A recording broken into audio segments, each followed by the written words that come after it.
again and welcome back to the channel. So today I have yet another G.I. Joe classified review for you. This time it is none other than Buzzer. I think it's this third Dreadnought now in the series. We had Zartan and then Zorana, now we have Buzzer. So really like where Hasbro are going. We've got Ripper on the way, but I really hope that they do a road pick. He was my favourite Dreadnought growing up. So I paid this much for him. Got him from the Big Bad Toy Store. Really impressed with just how quickly they got him out to me. Only took about 8 days from the States to Australia, so really pleased with that. He is a newer figure, however he's probably one of the last figures that we'll see in this windowless packaging. It's not been confirmed, but it does look like the windowed packaging is making a return. I saw Mutt and Junkyard have that windowed packaging. Personally I welcome it, but I was kind of getting used to this as well. So 106 in the series, so man, 106 figures and counting. Some really nice artwork here, and then on the back some nice rendered stills, and then we have all of his accessories, and then there is his QR code and all the particulars if you're interested in that. So okay, let's open it up, take a look. Okay, so here he is out of the packaging with all of his accessories. One thing that I noticed with these newer figures, Hasbro are no longer tying them down with the pieces of twine. They're now back to plastic, so that's probably a telltale sign that they are going to return to the windowed packaging with the plastic. So, taking a look at the accessories, Buzzer comes with a pair of sunnies, a sidearm, dagger, a flay, a Buzzer bat, and his iconic chainsaw. Okay, so let's take a closer look at the accessories. Starting off with, well, let's start off with the sunglasses, because I've got some gripes with these sunnies. The sunnies themselves are not nice. Why they decided to have them removable, I don't know, particularly when they don't stay on. So the sunnies are just soft, very soft plastic. So this is how he looks without the sunnies. And we'll take a closer look at the actual figure in a minute, but just popping them on,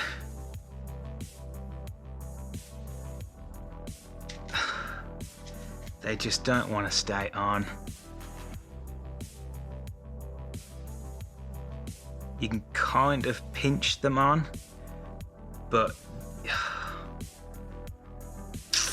man. Yeah, Hasbro fucked up with this. Why didn't they just put some pegs or something on the side here? Or better still, just don't have them removable. Yeah, so that's a big disappointment. Okay, on to other things. So the sidearm is actually quite nice. You can see he's got this bandage around the handle, so I don't know, it just gives it a little bit more of an edgy feel. It's just a straightforward matte black, but I quite like the simplicity and I particularly like that, so no grumbles there. Don't think we've seen that before either. And then the dagger, or the combat knife, this is actually nice. I can't remember which figure it was just recently that I reviewed, and the combat knife was just completely all black. I don't know why they did that. At least here they've gone a little bit extra and they've given us an actual painted blade, so nice there. And then this, which I'm referring to as a flay, I don't know what else to call it. This is also pretty cool. It's completely posed, so even though that is a chain, you're not going to be able to move it, so you're going to have to, if you're going to put it in his hand, you can't really have him, I guess, holding it like that. You're going to have to be a little bit more thoughtful about how he has that, but it's quite nice. Just two colours, the silver and the black, quite flexible. And in this, again, don't know what to refer to it as, so I'm just going to refer to it as the Buzzer bat. This is also a nice piece. My only grumble with some of these accessories, not just with this figure, but with the classified line as a whole, is they don't use the tougher plastic. I don't really know why that is. Maybe it's a cost thing, or I don't know, but these tend to warp.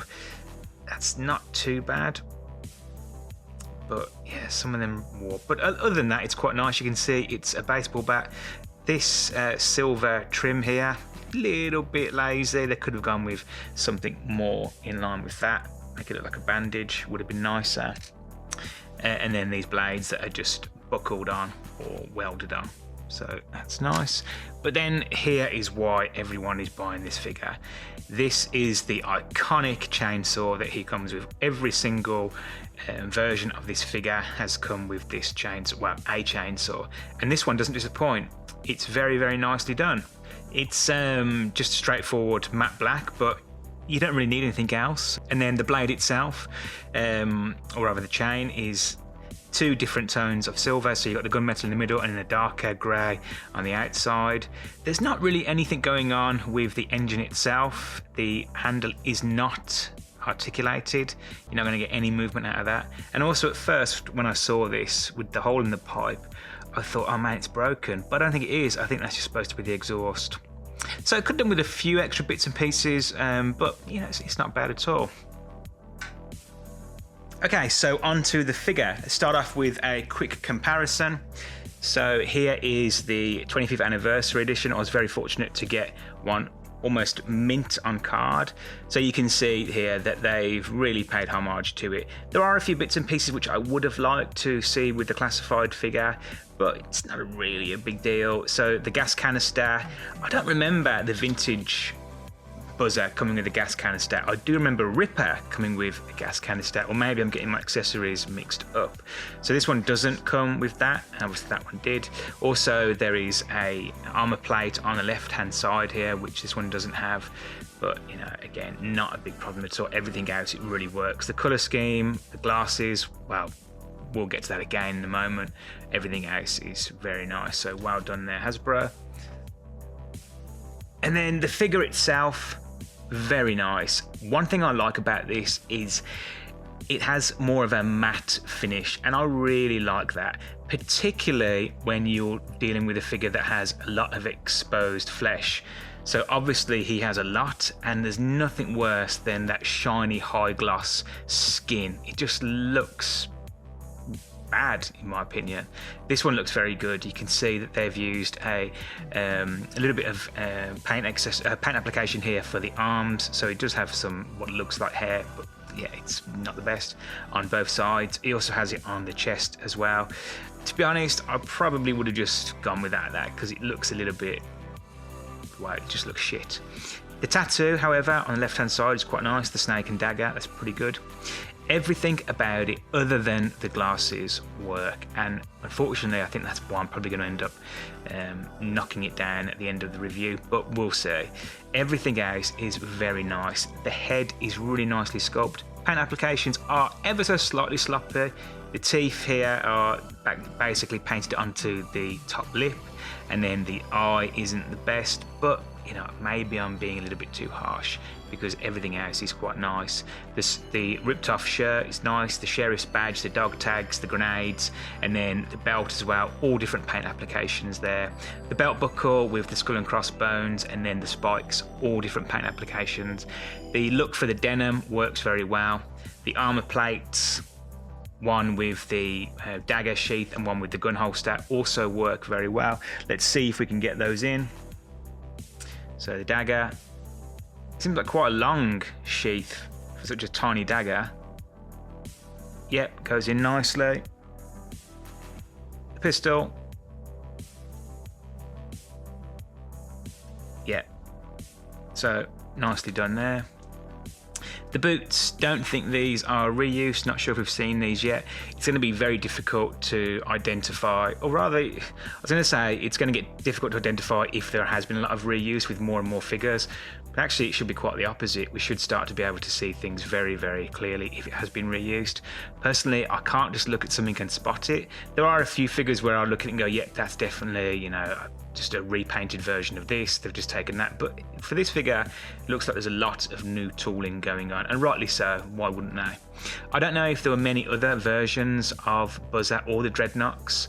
I'm sure someone will let me know in the comments, but if there are, you can almost guarantee that they're going to get a repaint of this one, or rather we're going to get a repaint of this one. So yeah, everything about it is nice. The ponytail is really nice. It's not articulated, not that you need it, but it's now permanently in that pose. I would have preferred to have it a little bit down, so it wouldn't really have taken much just to peg it in. But as I said earlier, the shades, the sunnies, And yeah, I don't like to swear in my reviews, don't like to use bad language, but fuck me, how could you get that wrong? The iconic sunnies that Buzzer has, I'm hoping that it's just my figure and this is not a common issue, because that is garbage. I think I'm just gonna I'll just sod it and just super glue them on. I think that looks really good. That looks really good. I did this earlier. I had to really pinch them and they just came off. As soon as I tried to get them in a pose, they came off. I reckon I'm just going to super glue them. I'm never going to take those off. Anyway. Okay, so moving on to articulation. Now, I've done heaps of reviews for classifieds, and articulation is pretty much the same for all of them. One thing I've noticed immediately with this figure, which is a newer figure, is it's not pinless. So almost certainly we've got some reuse here. So you can see there in the legs, it's got some pins. Nowhere else so the arms don't have it, it's just the legs. So I can't identify what figure these have been used from, but certainly that is a telltale sign. Or maybe not, maybe they've just decided that they're going to go back to using pins, but it's highly unlikely. So in terms of articulation, now this isn't that bad. It's a little bit loose, but nowhere near as loose as some of the other figures. I think Firefly was really loose. This one's not too bad at all. So in terms of the head, you get down to about there, up to about there. As I said, this ponytail is not articulated. It doesn't hinder anything at all, but you are kind of limited. You know, if you have him looking down, you know, that doesn't really look that right. It looks a bit strange. Would have been nice if it was a bit higher, but then I guess that's a bit more feminine if it's higher. Anyway, the head gets complete range of motion all the way around. There is a peg down at the neck and then one in the head, so you can actually move the neck separately as well. Butterfly joint, standard now. It also has this nice cup here for the shirt, so that is a nice inclusion. So if you're going to pose his arms at quite a degree, you can actually manipulate that cup so it doesn't look too bad. Bicep swivel, double jointed elbows to about there, and it has a separate piece. And it's also nice that the flesh tone matches. I think it was the Tiger Force version of Bazooka. This was totally different colour from the rest of the arm, and it looked just absolutely shit. At least here they've stuck to that. Articulation, or rather, do you get a swivel there, or is that a separate piece? No, there's watch. Didn't mention that before. The watch there, is it a watch or whatever that is? That's a separate piece. Oh, that's nice. Yeah, totally separate piece. And it actually covers up the gloves quite well. So without that, that's hideous looking. And same on this side. Yeah, there we go. I wonder why they've done that. Why not just mould the plastic to there? Anyway, that works well. So he's got the, that's the cuff of the glove there, and then this is either a bigger cuff or a watch or wristband. Anyway, so you get full range of motion on the peg. You get side to side, backwards and forwards, but not up and down. At the waist, massive amount of ab crunch, as you can see, huge amount, and then all the way back. Sounds like it's ratcheted, but it's not. He has the rolled off hips, so you get a good range of motion, and this is actually a soft rubber piece, or soft plastic piece. I think it's got a bit of give there. It's a nice inclusion. Doesn't hinder articulation, but also flexes with it as well. He has the drop down legs, cut at the thigh, very tight, back to about there, all the way up. Huge range of motion. I was a little bit nervous that I'm going to pop it off the, break the leg, but you can see it's just a peg there, so if it came off, if that broke, you'd be stuffed, but if it just popped off, you'd probably be able to get it back on. I was nervous with the classifieds when I'm moving the legs around. And then double jointed knee, so all the way up. The boot cut, and then the rocker and pivot. So yeah, articulation is nothing we haven't seen. Strange about those pegs, but it doesn't prevent anything. And then that is a nice inclusion there for the cuffs. So pretty good articulation.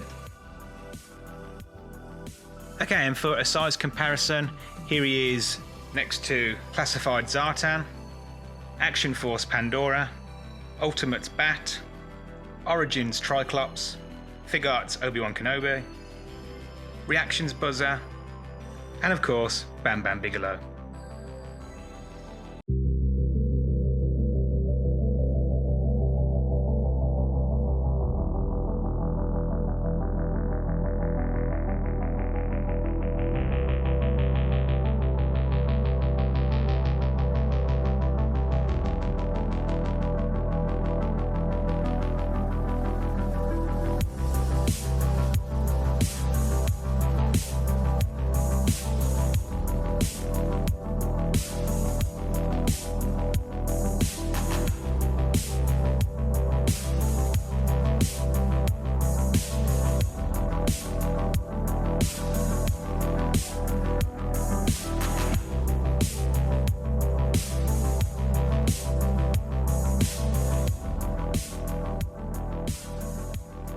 Okay, so my final thoughts on the G.I. Joe Classified series Buzzer. There's a lot to like with this figure. The overall look is very nice indeed. It really does pay tribute to the original vintage Buzzer, and I'm all about that with this line. I'm at that point now where there's so much variety with the Classifieds that I can cherry pick. But when I saw Buzzer, I pre-ordered him immediately. I was so keen to have him in hand, and now that I have him, I am somewhat disappointed. The accessories are nice, the overall look is nice. I do think that the hair on the arms and the chest doesn't really work, but it's the sunnies, or rather the goggles. They just don't work here. I'm really hopeful that this is just an issue with my figure, because I can see what Hasbro have tried to do. There are some grooves on the side of his head where the goggles should just sit in nicely, but unfortunately the one side of my figure there is no groove, so it just hangs off and it looks so unsightly. I'm going to have to glue these onto his head because that's the only look that I want. Plus the fact that the paint applications for the eyes are just kind of ugly, so covering them up is really the only way I'm going to go. But that being said, everything else is really nice, and if the goggles fit perfectly, or if they fitted better, then this would be an absolute standout. But unfortunately, because of that, it just holds it back a little bit. I can, however, still recommend this figure. Everything else is very nice, and as I say, if it's just an issue with my figure, then this would be a standout. So you can easily get him at the Big Bad Toy Store. I think he's up for pre-order now. I don't know that they had any in stock. I think he went up for pre-order, some were issued, and I think he went back up for pre-order, but check the stocks and see if you're interested. I don't know if Joel has him at Robo Toys if you are here in Australia, but I dare say that he'll be very easy to get. So that about wraps up this review. I certainly hope that you've enjoyed it, and if you have, then do give it a like and consider subscribing. There are some new reviews on the way, so stay tuned for those. And until then, take care.